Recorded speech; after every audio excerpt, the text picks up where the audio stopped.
कुछ लोग हर मीम साकिन पर गुन्ना करते हैं, हर मीम साकिन पर गुन्ना नहीं किया जाता, ये दुरुस्त नहीं है। क्या आप जानते हैं कि मीम साकिन की 3 हालतें हैं, इदगाम शफ़वी, इख़फ़ा शफ़वी, इज़हार शफ़वी।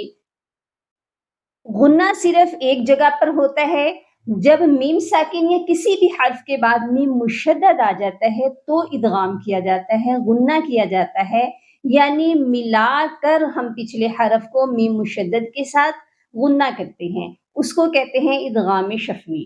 जैसे अल्लाहुम्मा, लेकिन अगर मीम साकिन के बाद हरफ़े बा आ जाए तो इख़फ़ा शफ़वी होता है, जैसे तरमीहिम बिहिजारा, यहाँ मीम साकिन के बाद हरफ़े बा है। लेकिन अगर मीम साकिन के बाद मीम और बा के अलावा कोई भी हर्फ आता है तो कभी भी गुन्ना नहीं होता, इज़हार होता है।